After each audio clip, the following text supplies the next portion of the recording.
Be the man that you would want your daughter to marry. Mm. Well, I mean, at that point, I'm not going to say there wasn't a dry eye in the house, but it was, I think it really touched a chord. It really, all of us, everyone had something that really touched a chord.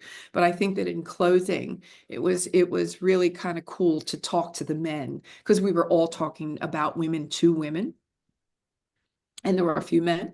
And so I turned it on them and said, we do better, do something, and so it was, and again, this is all a part of being able to stand up, being able to, have that confidence, right? And in your message and knowing who you are and knowing that you get to the podium and, oh my God, everything I want to say has been said. So let me throw out my 3-page speech.